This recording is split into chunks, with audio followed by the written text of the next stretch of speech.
This program deals with sensitive topics that may not be suitable for everyone. Listener discretion is advised. My name is Michael J. From a very early age, music became the center of my world. But as my father always said, you don't choose music, it chooses you.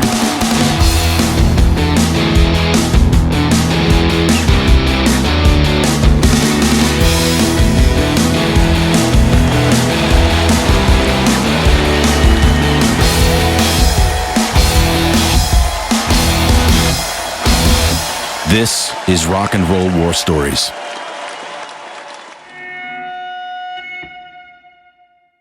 While this podcast doesn't really tell a linear story and will jump back and forth through time, it's actually best to start at the beginning. So I encourage you to go back and do that and start listening at episode 1. Episode 3. A guitar is like an old friend. A smile relieves a heart that grieves. Remember what I said. I'm not waiting on a lady. I'm just waiting on a friend. The Rolling Stones, Waiting on a Friend. I would be remiss if I didn't spend at least a little time talking about my friendship with Jason, the drummer for Exploding Boy. Our relationship has rarely been an easy one, especially when we were on the road full-time together. We often had different ideas about how things should proceed creatively over the years with Exploding Boy, but I credit him with pushing the band to always think bigger and always outside of the box. He is the sole reason we didn't end up just being a flash-in-the-pan high school band. Being a year older than me, I always viewed him as kind of an older brother, and we fell into some of the familiar patterns that siblings often do. We had an almost humorous way of bickering and communicating with one another. During the road years, when we lived in Northern Virginia, everyone, including my girlfriend at the time, referred to Jay as my wife. The phone would ring and it would be, "Michael, phone's for you. It's your wife." Jay still holds the distinction of being the most sarcastic person I've ever met. His whole family has an acerbic wit and a blunt way of communicating that is at once jarring, but also hilarious. At one point when we were younger, Jay was in the process of growing his hair out, as we all were at the time. There is, incidentally, photographic and video evidence of this, and it's awful. Jason's father, a respected doctor, clearly was annoyed by his son's appearance, so he asked him, "Hey pal, are you going to be getting a haircut anytime soon?" To which Jay replied, "Actually, I was thinking about growing it all the way out to my ass." His father, who never missed a beat, said dryly, "Why don't you grow your ass hairs up to your head instead?"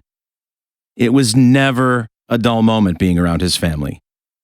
As a result, I have never really gotten along very well with people who hold back in expressing themselves. Passive-aggressive people and I don't mix at all. You always knew where you stood with Jay. And Anthony from Exploding Boy is exactly the same. I still count on both of them for the most gloves-off opinions about anything and everything. They always tell me what I need to hear. It's almost always not what I want to hear, but it's nice to have that perspective when I need it. It was an interesting dynamic being in a three-piece band. There was rarely, if ever, an occasion where there were 3 different opinions on anything. And in the case of arguments, it was always 2 against 1. Sometimes Jay and I would be on one side and Anthony on the other, but mostly, it was Jay and Anthony as a unified front and me on the other side. That's most often how things fell. I tend to be a little defensive and reactive at times, and this is probably still a contributing factor. That trait is in my family too. Aside from being bandmates for most of our high school years, Jason and I ended up as college roommates when we attended St. Bonaventure University in Olean, New York together. He's the first person I ever got drunk with in high school, chugging Bacardi rum straight out of the bottle using bubble gum as a chaser. Yep, pure class. I was a late bloomer in that department. I would wait till nearly the end of my senior year to even try alcohol of any kind. Later in life, however, I would develop a faulty turn off the drinking switch, but I would eventually quit drinking altogether. It's now been nearly 8 years since my last drink, and there's a story to go with that too. More on that another time. Right now, I'm going to take you all in a completely opposite direction. In college, we drank heavily together, as most college-aged people do.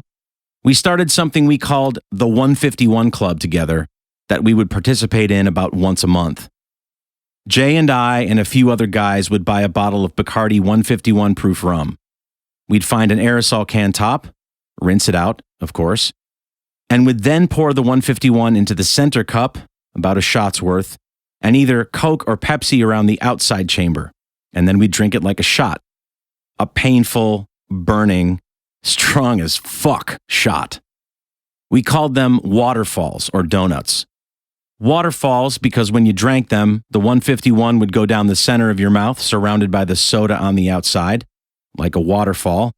Although, if you've ever had anything with 151 or higher proof, you'll know that it's about the furthest thing from water on the planet. The soda took it down a notch on the pain scale, but only slightly.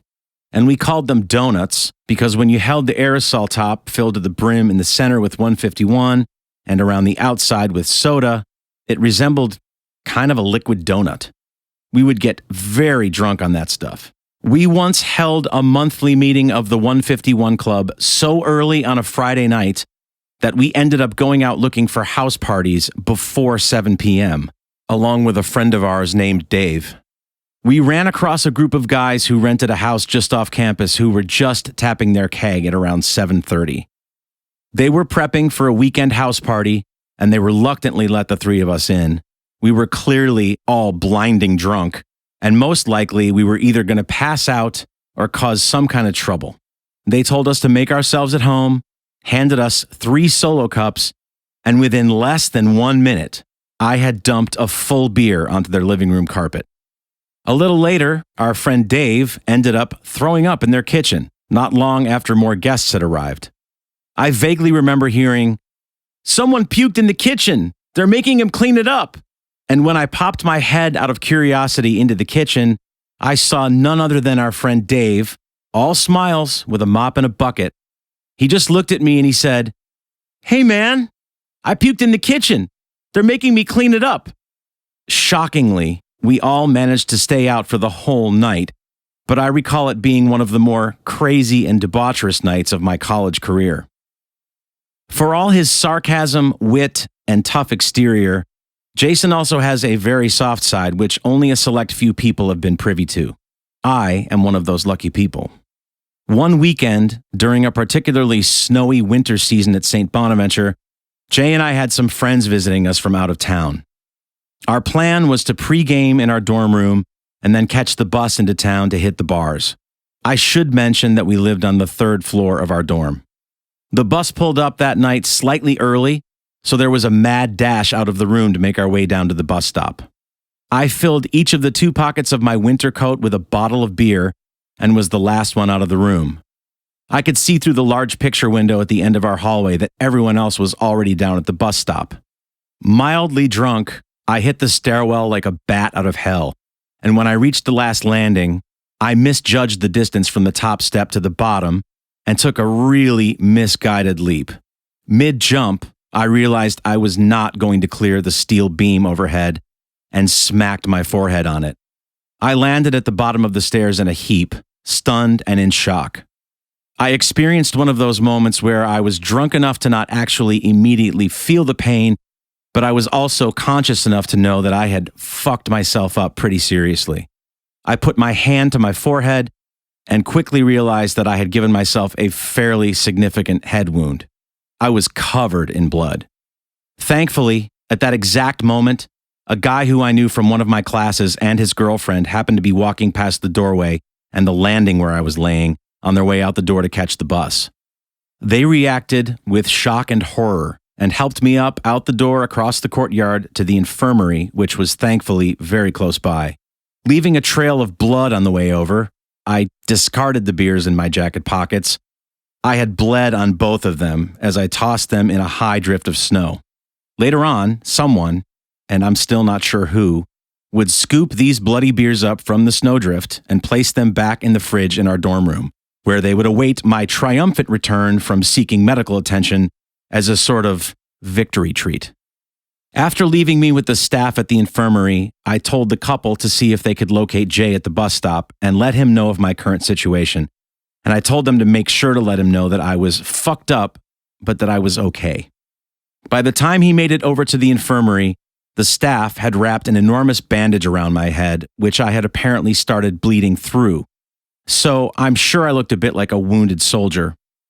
Jason's jaw hit the floor the moment he saw me as tears filled his eyes and he rushed to my side. The infirmary staff had summoned a security officer to drive over and to give me a ride to the hospital located in town nearby, as they didn't have the proper equipment or wherewithal to treat me or even properly examine me there on campus. Jay insisted that he was going to ride along with me. I sat in the front seat, Jay sat in the back. I recall fairly vividly that Jay kept his hand on my shoulder for the entire ride from the back seat. He cried the whole way over there and just kept saying over and over, "You're going to be okay, man. You're going to be okay." Obviously, my situation looked far worse than it actually was, but head wounds always bleed like a total bitch. Luckily, I only came away from the night with a nasty headache, a partially shaved hairline, and 12 stitches across my forehead that left a scar that I still wear proudly to this day. You can only really see it if I furrow my brow and my forehead. Jay stayed with me, even getting belligerent and sarcastic with the doctors who treated me. They wouldn't allow him to be in the room while they injected Novocaine into my forehead and stitched me up, so he called them fucking cow doctors for this offense, a reference to the fact that our college was sort of in the middle of nowhere. The population there in Olean, New York in 1990 was just under 17,000 people. Incidentally, it's the 2,492nd largest city in the United States. It's mostly rural farm country. You get the idea. Thankfully, the doctors were professional and ignored Jay's protestations. He was worried to death. It was very sweet, and I won't forget it. Jay and I would also end up having not one, but two actual fist fights with each other. Both times involving alcohol. Shocking. The first time was at St. Bonaventure. Our friend Bill from Rochester was visiting, and I can't tell you what the actual fight was even about. Probably nothing important. It took place in our dorm room at the end of an alcohol-soaked evening. I think I might have thrown the first punch, which, incidentally, never even landed. I'm not much of a fighter, as you know if you caught episode 1. Jay got in a good crack to my jaw, and our friend Bill got in the middle to break things up. I was told much later that as Bill was holding Jay back and I was drunkenly flailing away, I was actually punching Bill the whole time. He was a tough guy and a great friend. Once things had broken up, I made my way over to my girlfriend at the time's dorm to spend the night with her there. She lived one building over from us in a co-ed dorm separated by floors. Ground floor, guys, second floor, girls, and so on. I don't think I was there for more than an hour when there was a knock at her door. She opened it, and there stood a still very drunk Jason, who was also very clearly emotional and wanting to apologize. At this moment, I had to use the bathroom, so I told him to walk with me up one floor to the guy's bathroom above. He followed me into the men's room and was profusely apologizing, and now was starting to cry a little. This didn't happen all the time. So there I was, at a urinal, dick in hand, and there was Jay, in tears, arm around me, telling me how sorry he was. This was a very busy time of night in that dorm, and the bathroom was a bevy of activity. Guys coming in and out, dudes taking showers, etc. I can't imagine what was going through their minds seeing us there like that, but it's really fucking funny. The second fist fight took place in Charlotte, North Carolina after an Exploding Boy Road gig during the late 90s. Again, I'm not really sure what we fought over. I remember that Jay and I were sharing a hotel room for the night. Joel and Jim were sharing an adjoining room as well, and the two of us were just throwing each other around the room like a couple of Girl Scouts. If you've ever seen the 1980 comedy movie Airplane, you'll get the reference. In the scene in question, two Girl Scouts literally destroy a bar, throwing punches and then chairs and tables at each other, until one girl launches the other one down the length of a bar, smashing glasses and bottles in the process. That was Jay and I. Apparently, we received a complaint or two, and the hotel called our room giving us a warning, which we completely ignored after answering the phone and starting the fight up all over again. The front desk then called a second time not too long after and told us that we'd be kicked out if they had to call a third time. I remember going to bed swearing at each other and hurling insults at one another from our respective beds. Oh yeah, and it was another situation where I never landed a punch. Jay got another good crack in across my jaw. Apparently, he had a mean right hook that I just couldn't dodge. I also remember a less emotional apology the next morning from Jay. Oh yeah, and Advil, a shit ton of Advil. If you've ever been smacked in the jaw really hard, you know exactly what I'm talking about. Not fun. Now here's something a bit more heartwarming for you. Some years earlier, Exploding Boy was playing one of our many showcase gigs at a venue called the China Club in New York City. We played that club many, many times over the years. This particular gig was also a benefit show for the T.J. Martell Foundation, which specialized in cancer research. There was also a raffle for some really cool high-dollar prizes, with all the proceeds going to charity. The grand prize for the night was a beautiful black Gibson Chet Atkins solid body acoustic guitar, one of only 50 made for the purpose of either being given away or auctioned off. It came with a certificate of authenticity signed by Chet Atkins himself and Travis Tritt. Such a cool prize that all three Exploding Boy members, Jay, Anthony, and I, all readily ponied up $5 each to buy a ticket for and a chance to win. A while later, we had no sooner taken the stage and were ready to play our headlining set when they brought the evening's MCs on stage to draw the grand prize raffle and to introduce us. None of us remotely saw it coming when they miraculously drew Jason's name out of the hat and awarded him the grand prize. To say I was jealous would be the understatement of the decade. It was an absolute killer of a guitar. Jay was really excited, and he kept telling us that he might consider taking guitar lessons. We knew that wasn't going to happen anytime soon. He was encouraged by everyone we knew to put the guitar away, keep it under lock and key, and let it appreciate. So he just slid the case under his bed at home and left it there. Every single time I'd go over, I'd ask him if I could take it out and play it. He'd always say yes, and I'd inevitably play it for a while, just torturing myself. Flash forward several years, it was the morning of my 25th birthday. The doorbell rang at my parents' house. I went down to answer it and opened the door to Jason, standing there with the Gibson case in his hand. He gave it over to me and simply said, "Happy birthday." I was in disbelief and also really moved and really excited. He then said, "I have conditions to this gift." "Oh yeah? What are they?" To which he replied, "You need to play the absolute shit out of this thing. I mean, take it out, don't baby it, beat the shit out of it. Instruments are meant to be played, not locked away under a bed or in a glass case." So I kept good to my word.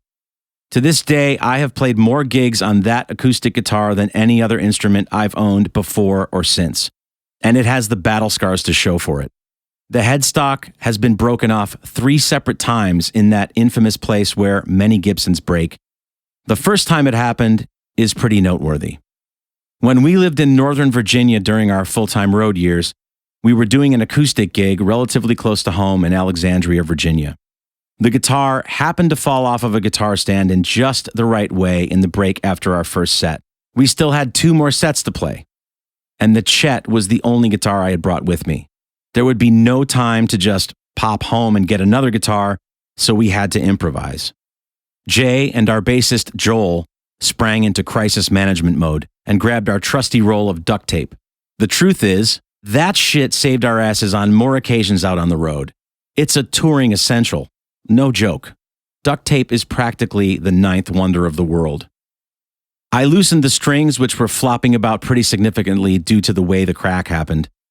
I vividly remember Joel holding the headstock in place while Jay wrapped the duct tape around it in an almost comically tight way. Depending on the length of a given guitar neck, the gauge of the strings, the composition of the strings, and the tuning employed, there can be anywhere from about 100 pounds to more than 200 pounds of pressure exerted on a guitar neck. Through the absolute miracle of duct tape, when I tuned the guitar up, it would actually hold tune for a little while each time. Inevitably, the headstock would slip from where it broke, and the guitar would once again be out of tune. However, and this is the God's honest truth, I was able to play 2 more sets with the guys and finish the night with the headstock duct taped back within an inch of its life. I got about 2 songs worth of playing time in each time I tuned up. The guitar would slip back out of tune slowly over the course of a couple songs, and then I'd tune it back up and get another 2 songs, and so on. I had it repaired professionally, and it held through some of the most brutal conditions during my solo acoustic years in Gainesville, Florida. 6 to 7 nights a week, 3 to 4 hours a night, and sometimes even 2 shows a day until it inevitably fell off a stand again at some point and broke in a second spot right next to where the original crack was. You would think I would have invested in a better guitar stand at some point. Nope.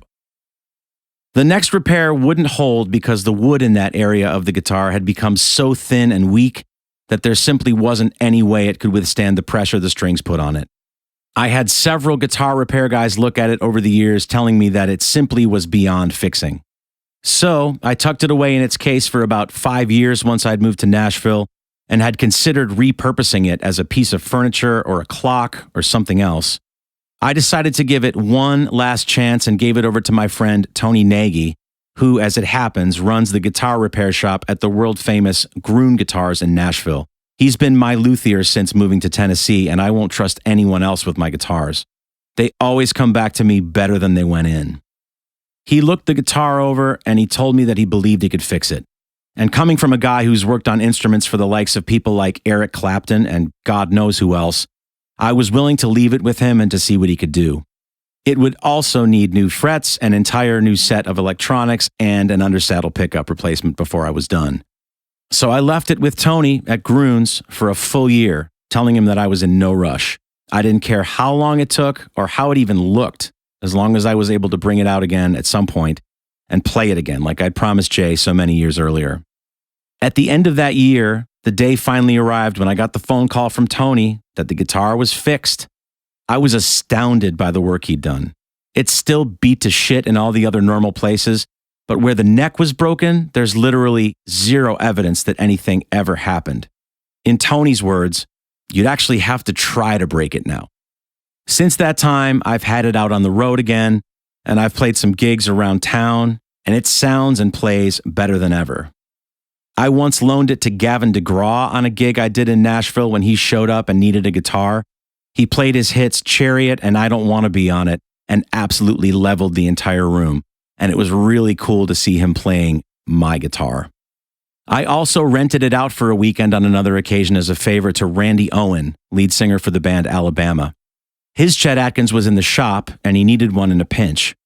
Randy paid me $100, and I got a few photos of him on stage playing my guitar from his tech and a couple of triangular custom Alabama logo guitar picks thrown in the case for good measure. Nice touch. I'd say that I have more than kept my word to Jay, and the Gibson Chet Atkins continues to be one of my most prized possessions. Jason is still family to me, also my brother. I love him, and I'm grateful that we're still in each other's lives all these years later. A little beaten up, a little broken, a lot of miles and a lot of years, but none the worse for wear, and in some ways, stronger than ever.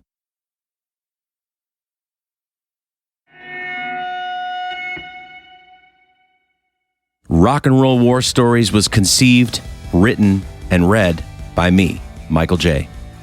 Follow me on Instagram and TikTok at Mr. Michael J, MisterMichaelJ. Join me next time for another installment, and thank you for listening.